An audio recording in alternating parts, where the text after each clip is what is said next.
মান গাশশানা ফালাইসা মিন্না, যে আমাদেরকে ধোঁকা দেয় সে আমাদের দলভুক্ত হতে পারে না। এজন্য আমরা যেন কাউরে ধোঁকা না দেই, আমরা যেন হারামের সাথে সম্পর্ক জুড়ে না দেই, আমাদের সম্পর্ক হবে হালালের সাথে। চিল্লায় বলতে হবে কিসের সাথে? আজকের মাহফিলটা তখনই সার্থক হবে যখন এই কথাগুলো শুনে আমরা এই সিদ্ধান্তে উপনীত হতে পারবো যে আমার ফুড, আমার ড্রিঙ্কস, আমার ইনকাম, আমার ড্রেস আপ, আমার এন্টারটেইনমেন্ট, আমার সবকিছু হালাল দিয়ে আমি সাজাবো। আমার জীবনটাকে আমি হালাল দিয়ে সাজাবো। রাজি আছি না নাই? সব হালাল হইতা। নারীদের ফ্যাশন, অনেক নারীরা ফ্যাশন সচেতন। খবরদার, নারীরা টাইট ফিটিং পোশাক পরতে পারবে না। পারবে? পাতলা পোশাক পরতে পারবে না। তারা নিজেদেরকে আবৃত করে রাখতে হবে। টাইট ফিটিং পোশাক পরতে পারবে না, অন্য ধর্মের পোশাক পরতে পারবে না, পরচুলা লাগাতে পারবে না। এই ফোর কর্নার্স, এই বর্ডার গুলো মেনে নারী যে কোনো ধরনের ফ্যাশন নিতে পারে। এই ফ্যাশনগুলোকে বৈধ করেছে কে? এজন্য রাব্বুল আলামিন বলেন, ইয়া আইয়ুহান নাসু কুলু মিম্মা ফিল আরদি হালালান তাইয়্যিবা ওয়ালা তাত্তাবিউ খুতুওয়াতিশ শাইতান ইন্নাহু লাকুম আদুউম মুবিন। সুবহানাল্লাহ পড়েন। ওহে মানুষেরা, এই জমিনে যেটা পবিত্র আর হালাল বলে আমি ঘোষণা দিয়েছি সেটা খাও, কারণ সেটাতেই বরকত। আর শয়তানের পদাঙ্ক অনুসরণ করো না, কারণ শয়তান তোমাদের প্রকাশ্য শত্রু। কথাটা বলেছেন কে? তাহলে আমরা হালালের পক্ষে না বিপক্ষে? এই আপনাদের গলার আওয়াজ। Principles, you have to follow it. এই প্রিন্সিপালগুলো যদি খেয়াল করেন তাহলে হালাল দিয়ে জীবন সাজানো সহজ। আর এই প্রিন্সিপালে মূলনীতিতে যদি ভেজাল লাগাই দেন তাহলে সব জায়গায় ভেজাল আছে না নাই? আজকে এই চমৎকার দুপুরে আমরা হালাল হারামের মূলনীতির ব্যাপারে কয়েকটি কথা শুনে বিদায় নিব ইনশাআল্লাহ। পড়ে হালাল এবং হারামের প্রথম মূলনীতি হচ্ছে আল আসলু ফিল আশিয়াই আল ইবাহা। মূলত সব কিছু পৃথিবীতে যা দেখি, যা পাওয়া যায়, খাবার দাবার যাই হোক না কেন, মৌলিকভাবে সবকিছু হালাল। যুবক ছেলেরা বুঝে যাও, কান দুটো খরগোশের কানের মতো খাড়া করো। আমি সহজ করে বুঝাবার চেষ্টা করব, যদিও সহজ করে বুঝানো সহজ না। সহজ করে কইতে আমায় কহজে, সহজ করে যায় না কওয়া সহজে, ঠিক কি না? তারপর আমি চেষ্টা করছি সহজ করে বুঝানোর। খুব সহজ। আর দিন ও ইউসরুন লা উসরা ফি, দিন সহজ, এর মধ্যে কাঠিন্যতা নাই। মন জয় করার চারটা বাক্য আল্লাহর হাবিব সাল্লাল্লাহু আলাইহি ওয়াসাল্লাম আমাদেরকে শিখিয়ে গিয়েছেন। বাশিরু ওয়ালা তুনাফিরু, ইয়াসিরু ওয়ালা তুআসিরু। সহজ করে উপস্থাপন করো, কঠিন করো না। মানুষকে দিনের প্রতি আকৃষ্ট করো, দিন থেকে ভাগিয়ে দিও না। আমরা অনেকে দিন থেকে ভাগাই দেই, আছে না নাই?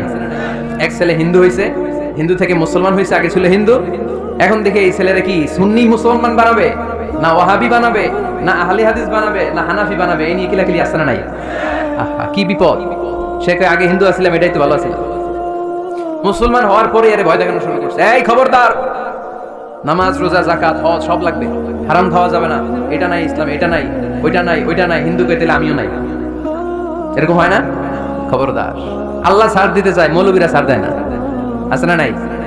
তো আমরা যেন কঠিন না করি। হালাল হারামের প্রথম মূলনীতি হচ্ছে basically everything in this world is হালাল।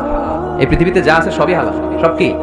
সব হালাল, সব হালাল, সবই হালাল, অল্প কিছু হারাম। সুবহানাল্লাহ পড়েন। যদি এমন হইতো এই পৃথিবীতে যা আছে সবই হারাম, অল্প কিছু হালাল, খুব ভালো হইতো, তাই না? সুবিধা হইতো আমাদের। আমাদের সুবিধা করে দিলেন কে? সুবহানাল্লাহ পড়বেন না? বেসিক্যালি এভরিথিং ইজ হালাল। পৃথিবীর সব কিছু হালাল। আপনারা যদি কেউ কিছু বলে যে এটা কি হালাল না হারাম, আপনি হুট করে বলবেন আগে বলবো হালাল। যদি হারামের দলিল পাওয়া যায় তখন বলবো হারাম, ঠিক কি না? আমাকে যদি বলেন এটা হালাল না হারাম, আমি যদি বলি হালাল, আপনি যদি বলেন দলিল দেন, এটা আপনি ভুল বলবেন। কারণ কোনো কিছু হালাল করতে হলে দলিল লাগে না। কোনো কিছুকে হালাল বলে সাব্যস্ত করতে দলিল লাগে না। হারাম বলে যদি সাব্যস্ত করতে চান তখন দলিল লাগবে, তাও কিনা? জিকির দুই ধরনের আছে। জিকির কয় ধরনের? একটা জিকির হচ্ছে হারাম হারাম হারাম, একদলের কাছে সবই হারাম। একটা সময় এদেশের কিছু আলেম সমাজ ইংরেজিকে হারাম বলতো, ইংরেজি শিক্ষা করাকে কি বলতো? সময়ের বিবর্তনে এটা এখন হালাল। এখন এটা কি? হালাল। একটা সময়ে আলেম সমাজের কিছু অংশ রাজনীতি করাকে হারাম বলতো। কথা কি বুঝতেছেন? এখন এটা কি? হালাল হয়ে গেছে। ইসলামী ব্যাংকিং কে হারাম বলতো একটা সময়, যে না কোনো ফিনান্সিয়াল ট্রানজাকশন এই সিস্টেমে ব্যাংকিং এটা ইসলামে জায়েজ না, এটা হারাম হারাম, কারণ ওদের জিকির কি? কথা কয় না? হারাম হারাম হচ্ছে এদের জিকির। একটা সময় ইসলামিক ব্যাংকিং হারাম ছিল, এখন এটা কি হয়ে গেছে? তার মানে এখনো অনেক কিছু এদের কাছে হারাম। সময়ের বিবর্তনে, কালের আবর্তনে এদের মুখ দিয়ে এগুলো একদিন হালাল হয়ে বের হবে। চিল্লায় বলেন ঠিক কি না? এজন্য এই পৃথিবীর সবকিছু মূলত হালাল, যতক্ষণ না হারাম হওয়ার ব্যাপারে দলিল না পাওয়া যায়। হারাম করতে হলে দলিল লাগে, হালাল বানানোর জন্য দলিল লাগে না। আবার যেন তেন কোনো দলিল দিয়ে, ঠুনকো কোনো দলিল দিয়ে কোনো জিনিসকে হারাম করা যায় না।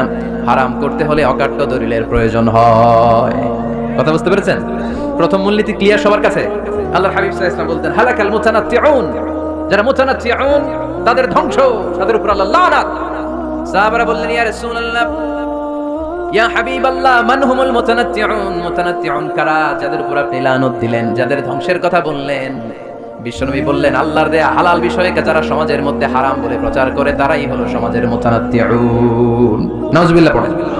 قل من حرم زينة الله التي أخرج لعباده والطيبات من الرزق। এজন্য আল্লাহ ডেকে বললেন খবরদার, কে আছে সমাজের মধ্যে আমার দেয়া হালাল সাজসজ্জাগুলোকে, পবিত্র জিনিসগুলোকে হারাম বলে ফতোয়া তুলে, তাদের উপর আমার লানত। খবরদার, আল্লাহ যেটাকে হালাল বলছে এটাকে হারাম বলার স্পর্ধা দেখাবেন না। এটাকে হারাম বলা যাবে? তাহলে প্রথম মূলনীতি কি সবাই বুঝতে পারছেন? বুঝতে পেরেছেন? এই দুনিয়াতে বেসিকলি সবকিছু কি?